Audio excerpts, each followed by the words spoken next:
En vivo en directo, el ex superintendente de salud Fabio Aristizábal, el senador de la República Miguel Uribe, el ex congresista Gabriel Javier Vallejo Chupe. Les agradecemos a los señores comunicadores, a los medios por estar aquí. Nos acompañan dos personas muy importantes a nivel nacional para el Partido Centro Democrático, el senador Miguel Uribe Turbay y el doctor Fabio Aristizábal, ex superintendente nacional de salud, quienes vienen a hablar el día de hoy de la reforma a la salud que plantea el gobierno del presidente Gustavo Petro y hablar sobre un poco el futuro de Colombia. Entonces, no siendo más, los dejo a ustedes para que puedan preguntar libremente al doctor Fabio Aristizábal y al senador Miguel Uribe Turbay. Senador, buenas noches. Doctor Aristizábal, doctor Vallejo, buenas noches. Hay preocupación por el mensaje de urgencia que envía el gobierno del presidente Petro a las reformas que está presentando a la consideración del Congreso. Y concretamente, ¿cuál es la lectura frente a la reforma a la salud y la que acaba de presentar la laboral? Los empresarios consideran que se podría perder mucho empleo en este país. ¿Cómo la salud o me arranque? Arranque. Bueno, en primer lugar, buenas tardes, un saludo muy especial a todos ustedes, gracias por haber aceptado esta invitación aquí con el ex superintendente, con Fabio Aristizábal, con Gabriel, hoy secretario del Partido Centro Democrático, pero además ex representante de este departamento, con la doctora Consuelo y con el concejal Rodolfo. Hoy estamos aquí con el ánimo de conversar con los ciudadanos de esta región precisamente para poder profundizar en esas mismas preocupaciones.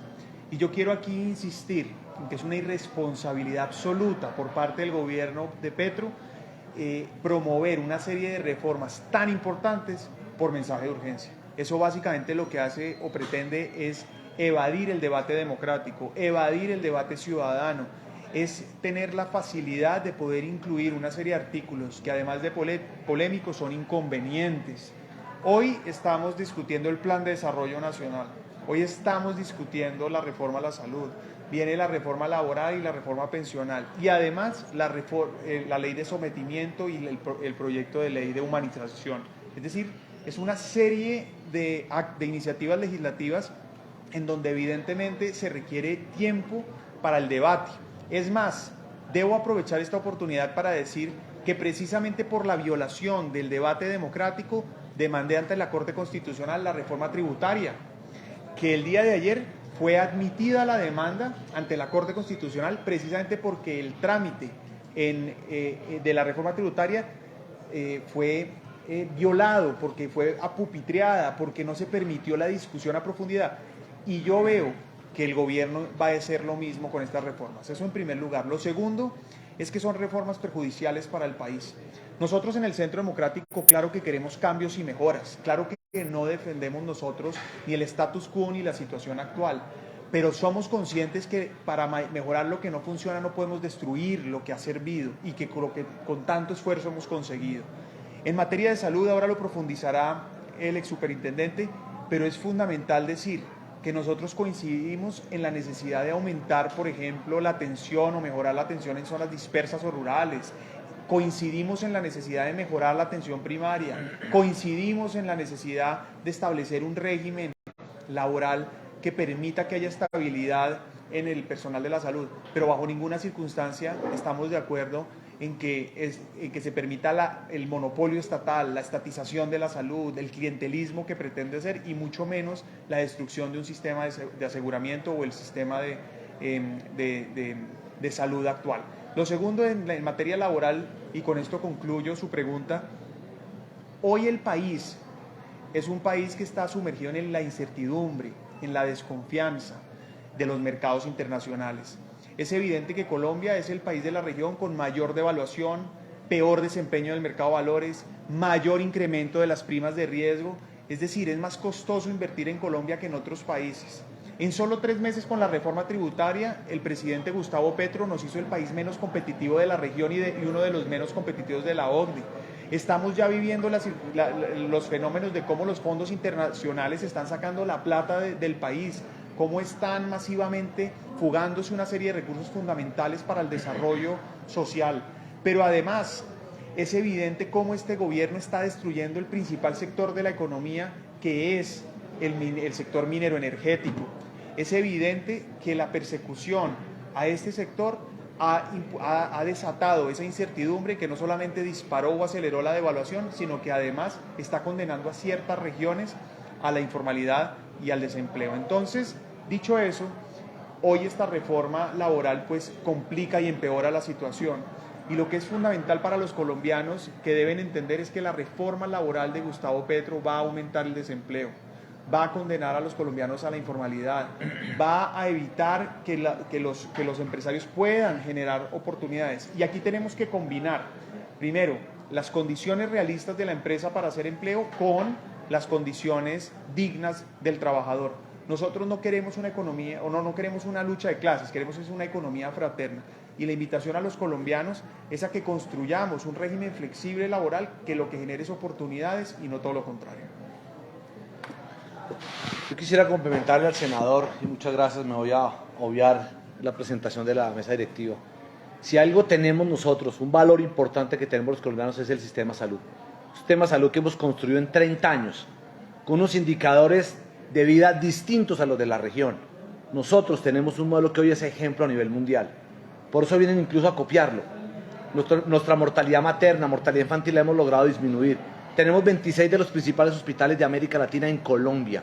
Y si cogemos el top 10, 10 están acá. Tenemos una cobertura del 99%. Hemos logrado llegar a todas las regiones. Y yo estoy de acuerdo con lo que dice el senador, que nos falta llegar a la Colombia profunda. Para eso no se necesita una reforma. Para mejorar la red pública no necesita una reforma. Para mejorar la laboralización no necesita una reforma. Los indicadores de nosotros muestran que Colombia logró cerrar la brecha entre ricos y pobres. Hoy Colombia tiene una cobertura, como se les digo, del 99%. Pero cuando usted lee la reforma que están proponiendo los equipos de coalición, el gobierno, no se necesita una reforma, ellos van es por la plata. Lo que están buscando es manejar cerca de 90 billones de pesos a través de esos CAPIRs o los centros de atención primaria que los convierten en la puerta de entrada y como un único girador a ladres van a politizar la salud de los colombianos. Eso es un peligro. Las EPS hay cosas que tienen que mejorar, claro. Hay que seguir depurando el sistema, yo estoy de acuerdo con eso. Pero sería un gran error debatir una reforma con un mensaje de urgencia que tiene tantas complejidades. Colombia, si algo tiene, son expertos en salud. Si algo tenemos nosotros es que hemos avanzado, experiencia, 30 años, en contratación, en auditoría, en gestión, en modelos de contratación. ¿Qué tan raro que la Organización Mundial para la Salud, que el Banco Mundial vean nuestro sistema de salud como uno de los mejores del mundo? El presidente de Colombia salga a decir que tenemos uno de los peores sistemas de salud del mundo. Eso es una vergüenza para el país. Y por eso los colombianos no podemos permitir que la reforma, ni el modo como lo hicieron, ni la forma, a escondidas y amenazando a los colombianos, que si no la aprobamos entonces salimos a incendiar el país. Ese es un valor preciado para todos nosotros y los colombianos no se van a dejar quitar la salud. Bueno, esta mañana estuvo el senador Roy Barreras acá en Pereira, le hice 2 preguntas y salió corriendo. Yo no sé si hay tiempo para varias preguntas, senador y superintendente. Todas las que quieran. Bueno, usted habló de temor y yo en mi programa, Tiro al Blanco, he hablado de eso, porque se habla de una paz total, pero es una paz total para beneficio personal y acabando con el país. Ya hoy renunciaron 20 y tantos militares, más los 40 y tantos de la policía. Entonces, si ellos mismos que hacen parte de la fuerza pública tienen temor, ¿qué le puede pasar al país? 1. He venido hablando de un tema que es fundamental y que ha sido delito toda la vida, y es la omisión. Está el autor material, está el intelectual, el que yo llamo portonero y el que omite viendo las cosas y no dice nada. El congresista, creo que fue Aristizábal, no recuerdo bien, Villamizar, denunció penalmente por la omisión del gobierno con la muerte villana y asesina de ese policía en San Vicente del Caguán. Esa es la segunda. ¿Usted también va a demandar? Ustedes, los senadores, en ustedes está lo de las reformas. Pero es que hay mucha mermelada, hermano. No estamos aguantando eso. ¿Cómo concientizar a los demás senadores que no le firmen nada a este señor? Sigo. Prestación de servicios. Eso es funesto y fatal. Ahí va a haber más desempleo en el tema de la no prestación de servicios para la gente. Este que es mortal, este es político. Están perrateando la política. Venezuela Humana tuvo en el tarjetón 60 candidatos. Hoy tenemos 28 partidos o 31. Eso es adrede. No es lo mismo que un partido que ya el próximo Congreso no va a tener 15 senadores. Para eso están montando esta vuelta. ¿Ustedes van a permitir eso? Y en el tema, doctor Fabio, no son micos sino orangutanes lo que vamos a ver en esta reforma de la salud. Entonces, estamos en las cosas chiquitas. Sí, digámosle a la EPS, atendamos rápido. ¿Dónde están las cirugías de alto costo? ¿Dónde está lo de alto costo para las personas de abajo? Porque alto costo para los de arriba no hay ningún problema. ¿Qué va a pasar con esos orangutanes que son muchos y que ustedes los senadores saben dónde están? Muchas gracias. La mía, la más importante. Quiero ser muy claro, las dos propuestas, tanto la del gobierno Petro como la de la coalición, desaparecen dos de los principales rentas que tiene el sistema de salud. Fuentes de ingreso. ¿Cuáles son? Presupuestos máximos con el que se hacen los tratamientos de alto costo, las enfermedades huérfanas, y la otra es los recobros. Ambos, como termina el modelo de aseguramiento, como acaban con las EPS, esa fuente se acaba. Usted hablaba algo de la mermelada. ¿Qué va a pasar con 90 billones de pesos que van a circular y que van a ser manejados por los entes territoriales, gobernadores, alcaldes?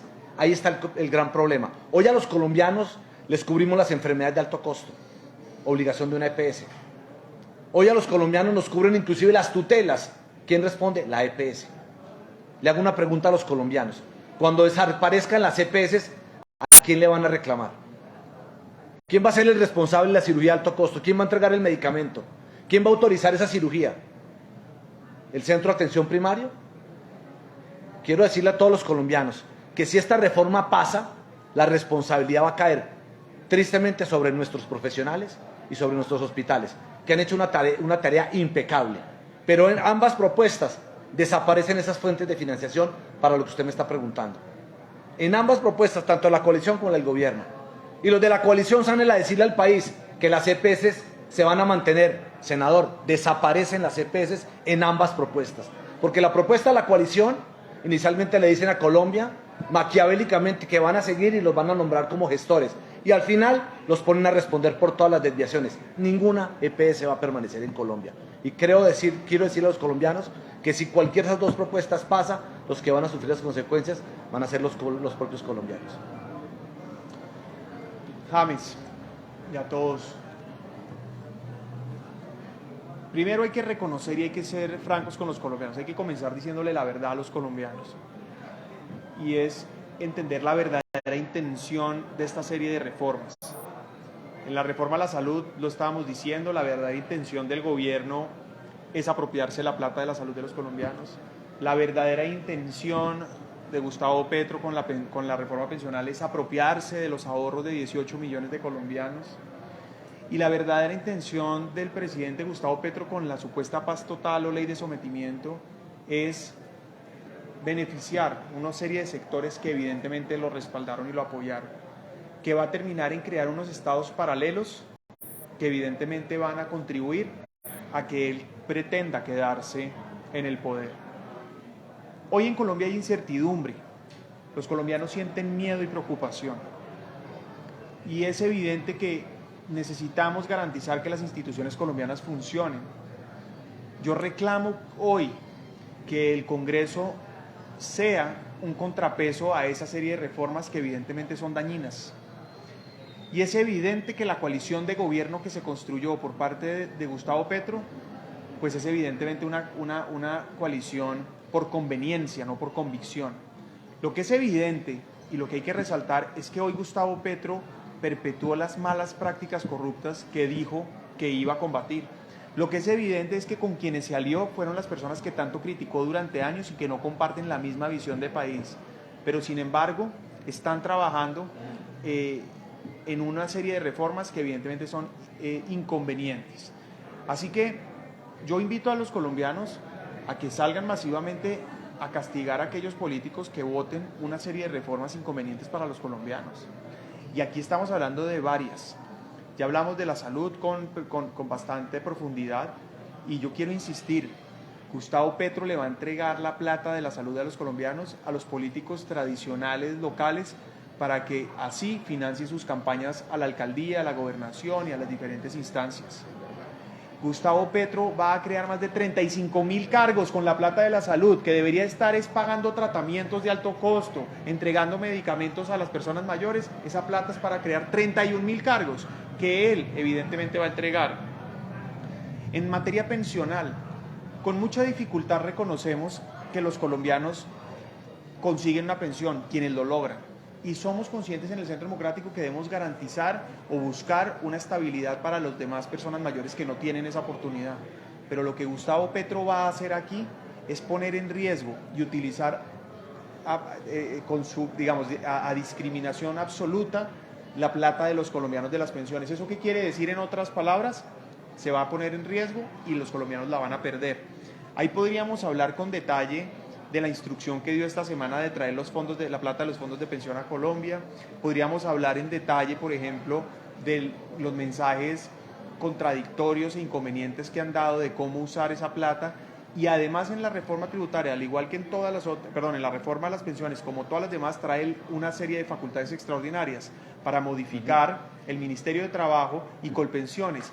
Entre eso lo que pretende es que sea el presidente el que determine qué inversiones se hacen con la plata de las pensiones y además establece una serie de normas que va a ser inviable que los fondos de pensiones puedan estar.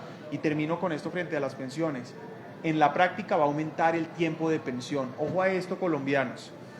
Las personas que tengan ingresos, que estén cotizando de 1 a 3 salarios mínimos, sobre 1 a 3 salarios mínimos, van a ampliar en la práctica o van a tener que esperar 3 años más.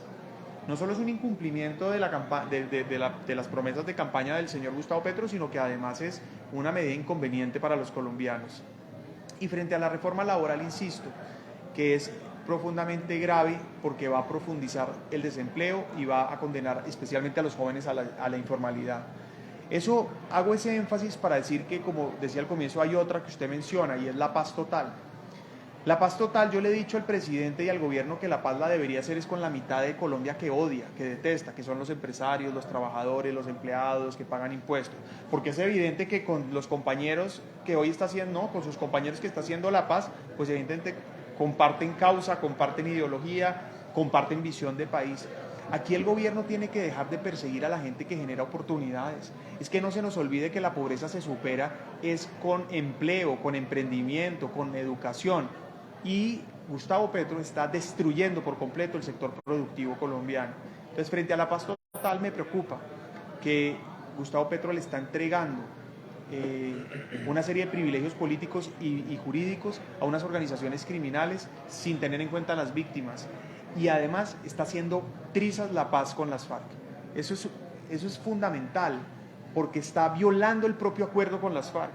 El acuerdo con las FARC establece que solo puede ser utilizado, digamos que ese instrumento era solo posible una sola vez con quien lo firmaba. Y un firmante que después reincide queda excluido y debe someterse a la justicia como cualquier otro criminal.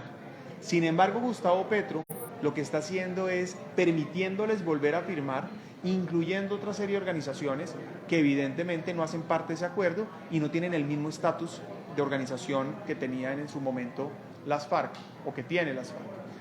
Segundo, está camuflando un proceso de paz con una ley de sometimiento en donde cambia lo que era en la justicia transicional el indulto por un principio de oportunidad. Es decir, cualquier criminal en Colombia va a poder ser perdonado por la justicia y eso lo que implica es que se va a profundizar la impunidad. Eso frente a su pregunta, porque eso va a disparar la inseguridad en Colombia como lo vemos en San Vicente del Caguán, usted ya lo dijo, un hecho que además pues el Partido Centro Democrático en cabeza de Óscar Villamizar denunció y demandó entonces, como usted bien dice, al ministro. Dos, lo que está pasando en Arauca. ¿Cómo es posible que Tame y Saravena tienen 2 pozos petroleros cerrados hace 42 días amenazados por el ELN y el gobierno no hace nada? Eso es absurdo. Cuando el Estado se somete de esa manera a las organizaciones criminales. Lo que pasa, por ejemplo, en el Meta, en donde las disidencias de las FARC extorsionan, patrullan y básicamente las fuerzas militares están condenadas a quedarse en los batallones porque el gobierno no les pide que actúen. Entonces, aquí se están invirtiendo los valores. Y yo sí quiero aprovechar esta oportunidad para decirle a los colombianos, todavía hay un camino y una oportunidad, pero tenemos que movilizarnos. Estamos en un año crucial, que es año de elecciones, y necesitamos salir a votar masivamente por la gente que tome las decisiones correctas, por los demócratas, por los que defendamos a la fuerza pública, por los que protejamos el sector productivo.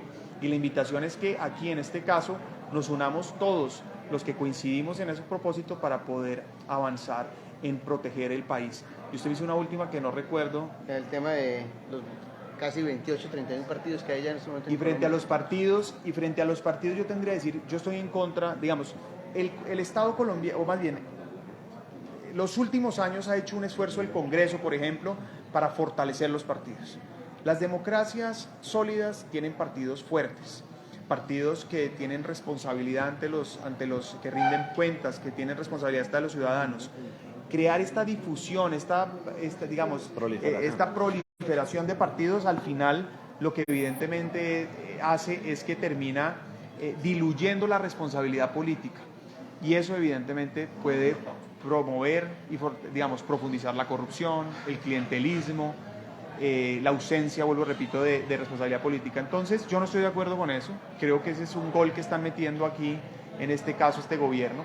Y que además yo los invito a que otra reforma de la que no hemos hablado, y ya otra vez acaban de presentar la ponencia, es la reforma política, en donde hay un montón de micos, como dice usted, porque es que aquí lo que no es mico es orangután, y en la ley de sometimiento son narcomicos. Entonces usted lo que ve aquí es un afán de este gobierno, por mensajes de urgencia, de meternos goles. Sí, la lista cerrada. La puerta giratoria, sí, entre que los congresistas puedan ser ministros o funcionarios, y una muy grave es el transfugismo, ¿no? Andrés Senado, adelante Andrés. Senador, buenas noches, Andrés Senador, noticia TCM. Hay una temática y se dice, y es una frase en campaña, cuando las cosas se ponen tenaces, los tenaces se ponen en marcha. Este panorama cada día va a ir aumentando, cada día va a ser peor. Hoy el Centro Democrático, ¿qué va a hacer para hacer ese frente en los distintos departamentos en el territorio nacional para sacar esos candidatos y recuperar la gobernabilidad que se ha perdido? Porque vemos que hoy en Risaralda los candidatos están yendo a la Casa de Nariño sin importar el partido a buscar el aval, porque el señor tiene la presidencia en las manos, entonces van a traer recursos y aquí se va a permitir una cantidad de cosas. El Centro Democrático a nivel nacional, ¿qué va a hacer para poder contrarrestar? Andrés, yo voy a hacer un par de comentarios y me gustaría que Gabriel, como secretario general, contribuya en esta respuesta. Pero mire, lo primero que hay que decirle a los colombianos es que el Centro Democrático es la columna vertebral de la esperanza democrática del país. El Centro Democrático ha sido un partido coherente, un partido responsable con los colombianos. Somos un partido que no negocia principios. Somos los líderes de la oposición a un gobierno evidentemente inconveniente y peligroso para los ciudadanos. Y lo que nosotros hemos apostado es hacerle una oposición primero, una oposición convocante, que convoque los demás sectores, porque si bien somos minoría en el Congreso, representamos a más de la mitad de los colombianos en el país. Somos un partido que le ha apostado a hacer una oposición respetuosa, una oposición democrática dentro de la legalidad, a diferencia de la oposición que hicieron quienes hoy gobiernan, que les sirvió para llegar al poder, pero que en el camino destruyeron el país. Aquí muy cerca de aquí en Pereira, en Dos Quebradas, y bueno, incluso en Pereira se desató el paro del 2021, en donde hubo una violencia que, entre otras cosas, desató la inflación que hoy estamos viviendo en los alimentos. Hoy, cuando los colombianos ya no les alcanza para comprar la comida, tienen que recordar que esa inflación comenzó con el paro promovido, los bloqueos violentos por quienes hoy gobiernan. Estamos haciendo una oposición sensata, con base en argumentos y no con base en odios. Y eso lo que pretende es precisamente contribuir a una alternativa de país para el 2026, de bienestar, de progreso, tener una visión compartida de país donde quepamos todos, pero también comienza por ganar las elecciones locales.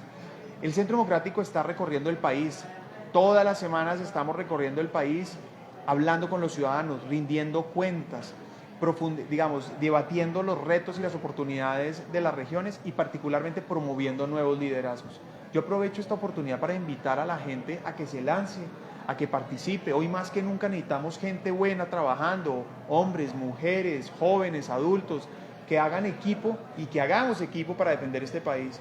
Es que si nosotros no nos movemos puede ser demasiado tarde cuando lo perdamos todo. Y el Centro Democrático es consciente de esa necesidad, por eso la invitación es en este proceso a que no nos dé miedo, a que hagamos equipo por el país, y por eso invito para que sean ediles, concejales, alcaldes, diputados, gobernadores. Y finalmente, estamos dispuestos a hacer coaliciones por la democracia colombiana. El Centro Democrático es consciente que aquí tenemos que derrotar a quienes quieren destruir la democracia colombiana, a quienes ponen en riesgo la vida de los colombianos, a los corruptos.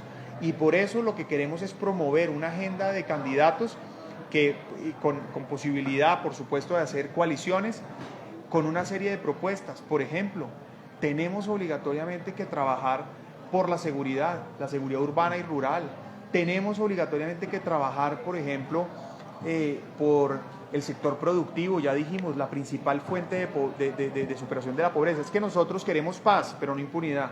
Y somos conscientes que para alcanzar la paz se necesita seguridad. Sin seguridad no hay paz. Segundo, que la mejor fuerza para eliminar, o el mejor camino para eliminar la pobreza es el crecimiento económico, es el sector productivo, es la generación de empleo. Y tercero, por ejemplo, en regiones como Pereira o en ciudades como Pereira, tenemos que apostarle a los problemas locales. Aquí, por ejemplo, el tema de la movilidad, el tema de la consecución de mano de obra para las empresas, etcétera, etcétera. Es decir, esas son las agendas que vamos a mover a nivel local en cada zona, de acuerdo a las preocupaciones, pero siempre conscientes que nuestra prioridad es Colombia. Y obviamente confiamos en que los colombianos nos acompañen y nos apoyen, y vamos a estar recorriendo todo el país con ese propósito. Yo quisiera, Andrés, complementar rápidamente la respuesta del senador, y es lo siguiente. Mira, al otro día de haber ganado las elecciones el presidente Petro, lo primero que quiero decir es que el partido es un partido que defiende la institucionalidad colombiana. Nosotros, por encima de todo, somos demócratas, y en cabeza de nuestro líder, presidente Uribe, salimos a reconocer el triunfo del presidente Petro. Pero lo que quiero notar es que el partido, el presidente Uribe, los congresistas, al otro día empezamos a recorrer Colombia. A la fecha de hoy hemos realizado más de 15 foros, 16 foros más o menos, sí, puede ser un poco más, un poco menos, de cara a la gente, explicando, escuchando, mirando las necesidades. Eso no lo ha hecho ningún otro partido, Andrés. En cabeza, liderado, insisto, por el presidente Álvaro Uribe. Aquí estuvimos en Pereira a finales del mes de septiembre. Es lo primero, estamos recorriendo Colombia, estamos hablando con los ciudadanos, estamos expresando las preocupaciones que tenemos. Lo segundo, nosotros, este partido en cabeza del presidente Uribe, gobernó durante 8 años, del 2002 al 2010. Por supuesto, reconocemos los enormes retos que nos faltaron. No era un gobierno perfecto. Por supuesto, nos quedaron muchas tareas pendientes, pero no podemos negar que logramos enrutar al país. El país venía bien. Logramos en materia de seguridad lo que nunca otro gobierno en los últimos 50 años había logrado. Logramos reducir la pobreza del 51%. Oigan esta cifra, que a veces se les olvida a algunas personas en materia política. Colombia tenía una línea de pobreza del 51%, es decir, la mitad de la población vivía en la pobreza. Al final del gobierno del presidente Uribe terminamos menos del 40%. Y en la misma inercia, en el primer gobierno del presidente Santos terminamos menos del 30%. Gracias a las políticas que se adoptaron en el gobierno del presidente Uribe. Para simplemente decirle, Andrés, que aquí reconocemos los enormes retos que tiene Colombia. Claro que sí. La pobreza se ha convertido en una de nuestras obsesiones de lucha contra la pobreza, la corrupción, y reconocemos eso. Pero también hemos dicho que las tesis del Centro Democrático hoy son válidas. ¿Para qué? Para evitar que se destruya lo que hemos construido como nación en los últimos 200 años. Mire, si hay algo que me preocupa a mí, es la rapidez con la que se está destruyendo lo que hemos construido. Lo decía ahorita el doctor Fabio Aristizábal. Es que este sistema de salud no nació ayer. Este sistema de salud lleva 30 años. ¿Y saben quiénes los han pagado? ¿Saben de quién es este sistema de salud?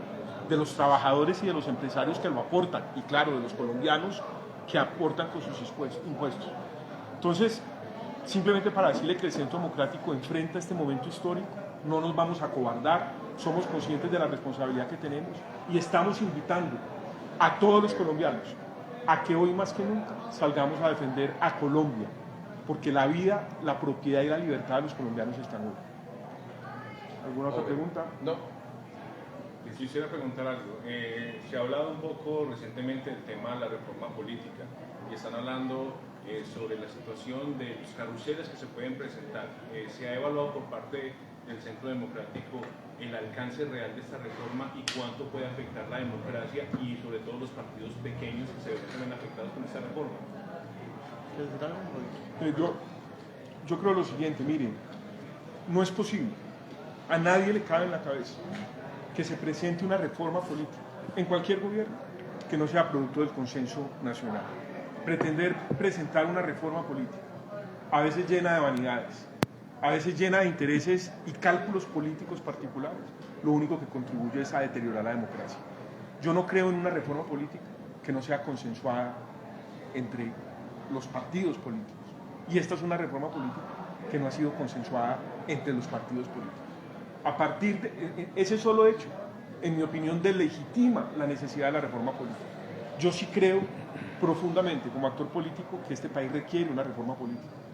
Los años nos han demostrado que la forma en que se hace política en Colombia a veces genera enormes grietas a la democracia. En muchas de las causas de la corrupción se origina en la forma en que se hace política en Colombia. Pero me preocupa enormemente la incapacidad de este gobierno, porque es incapacidad de este gobierno de lograr un consenso en los partidos. El llamado es cuál? Una reforma política que no sea consensuada entre todos los partidos políticos es una reforma política. Primero, que está llamada a fracasar, y segundo, lo más grave, a agrietar la democracia colombiana. Esta reforma política habilita a los actuales senadores para las listas cerradas encabezar lista. O sea, le da privilegio a este Congreso, es un cambio para que este Congreso se realice. Mire, lo primero que yo quisiera complementar es, sin duda se necesitan consensos, pero yo quiero hacer una invitación. La reforma política y la reforma electoral no solo es una discusión política. Los ciudadanos son las personas más interesadas en entender lo que está pasando. Es que de eso depende nuestra democracia, el futuro de nuestras vidas, de nuestros hijos, de nuestras familias. Depende de a qué tipo de personas elegimos. Y buena parte de lo que este gobierno ha tratado de hacer es ocultar esa discusión, evitar esa discusión pública, y entonces lo que está es tratando precisamente de autofavorecerse. Yo quiero dejar aquí claro que la reforma política al único que beneficia directamente es al sector que hoy acompaña al presidente Gustavo Petro. Han evitado esa discusión pública cuando, vuelvo y repito, depende de la reforma política y la reforma electoral la sostenibilidad democrática del país. Lo segundo es que está llena de micos, y en este caso nosotros parecemos, si me excusan la comparación, arqueros tapando goles todo el día, ¿no? Y es tratando de evitar que este gobierno perjudique a los colombianos. Por ejemplo, este gobierno quiere que sus congresistas sean funcionarios. Este gobierno quiere que sus congresistas automáticamente se reelijan sin participar en un mecanismo democrático. Quiere ser el dueño de la financiación. Ojo, este gobierno quiere tener el poder de financiar y decidir a quién financia y a quién no. Gravísimo, porque entonces lo que viene haciendo es limitando la posibilidad de que las personas con plata bien habida, los empresarios, los ahorros de la gente no se puedan donar en campañas, pero que sean ellos los que determinen quién puede y quién no puede hacer política. Y en ese orden de ideas, lo que encontramos es que todo esto termina beneficiando al sector político que hoy acompaña al presidente. Yo, y para ser más claro, el partido del presidente, ni siquiera a la coalición de gobierno, al partido del presidente, es decir, al pacto histórico. Entonces, yo no creo que esta reforma vaya a pasar. Creo que ha generado mucho malestar, porque ha sido tan arbitraria que evidentemente hoy hay un muy mal sabor en el Congreso. Confío en que el Congreso va a frenarla y que pues ya perdió su esencia, porque al final no fortalece los partidos, no fortalece la democracia y no combate la corrupción. Perdón, nos están esperando. Vamos para allá. Están invitados. Gracias. Gracias al senador Miguel Uribe, gracias a todos. por haber estado en esta conferencia de prensa. Somos Canal Véalo, somos Tiro al Blanco. Qué pena.